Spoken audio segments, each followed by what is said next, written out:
আমরা এটাও সমর্থন করি না। কুণাল ঘোষ যখন ওনাকে ডাকাত রানী বলছিলেন তখন আপনারা কিছু বলেননি। আজকে সাধারণ মানুষ ডাকাত রানী বলছে, সেটা দোষ হয়ে গেল। তিনি যদি ডাকাত রানী বলে প্রমোশনে পেতে পারেন, পার্টির জিএস হতে পারেন, স্পোক্সম্যান হতে পারেন, এমএলএ হতে পারেন, তো সেখান থেকে অনুপ্রেরণা তো পাবলিক পাচ্ছে, তার জুতো ডিম সব পাঠাচ্ছে। এই কালচার কে নিয়ে আসছে? ব্যক্তিগত আক্রমণ করা, চরিত্র হনন করা, অপশব্দ বলা, রাজনীতিতে তার নাম নিয়ে যাতা বলা। তো একদিন ইট পাটকে, আমি তো ইট খেয়েছি, আমার গায়ে এখনো দাগ আছে, আমার গাড়ি কতবার ভেঙেছে। দুটো ডিম খেয়েছেন বলে কি পশ্চিমবাংলার সংস্কৃতির রসাতল বলে? যারা লাফাচ্ছে তারা সমাজ বিরোধী। আমি বলছি মানুষের অধিকার আছে নিজের রাগ প্রকাশ করার।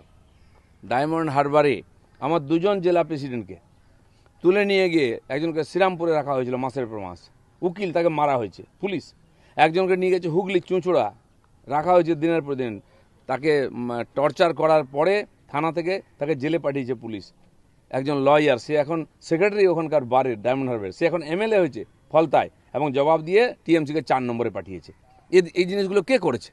আমরা তো সহ্য করে এসেছি। সেখানে যারা হাই তোবা করছে তারা হচ্ছে সবচেয়ে বড় ক্রিমিনাল, যারা টিএমসির অত্যাচার নিয়ে কোনোদিন মুখ খোলেনি। কাপুরুষের দল। আমরা যখন দিনের পর দিন মার খেয়েছি, 250 লোককে ফাঁসি দিয়েছে, ঝুলিয়ে দিয়েছে, তখন এই মানবতা কোথায় ছিল? ডিমের জন্য প্রাণ যাচ্ছে, এই ডিমের জন্য তো লাইন দিয়ে দোকানের সামনে দাঁড়াও, হরিণঘাটার ডিম চাই বলে। ফ্রিতে খাচ্ছ, খাও। যেন এইসব মানবতার কথা বলবেন না, সৌজন্যতার কথা বলবেন না। যারা সমাজ বিরোধী কাজ করেছে তাদের প্রতি সমাজ বিরোধীর মতো ট্রিটমেন্ট করা উচিত।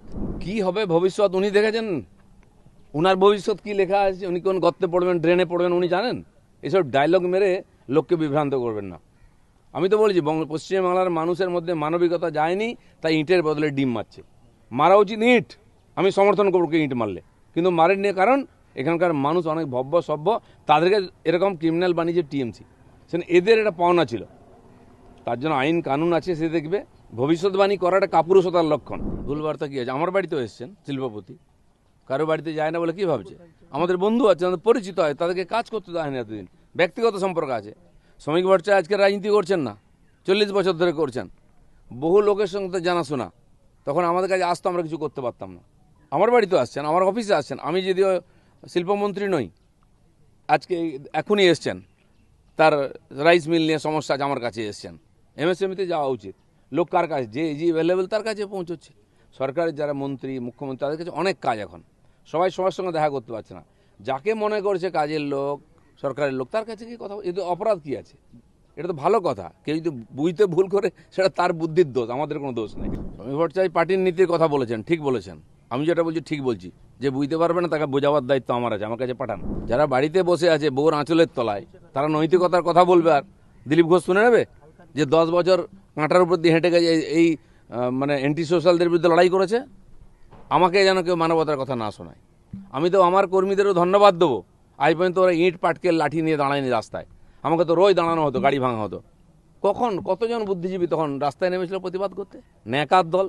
না না, ন্যায় বিচার পাচ্ছে না। আরে এনকাউন্টার তো আমরা শুরু করেছি, দরকার আরও এনকাউন্টার করব। এটা করে বাড়ির ব্যাপার নাকি? বাপ বেটায় ঝগড়া হলে বছরের পর বছর মেটাতে পারে না, স্বামী স্ত্রীর ঝগড়া মেটাতে পারে না বছরের পর বছর, আর দুদিনে সব মিটে যাবে নাকি? এত অধৈর্য। 15 বছর লাত খেয়েছো, ভুলে যাচ্ছ? 15 মাস তো সময় দাও। Subscribe to One India and never miss an update. Download the One India app now.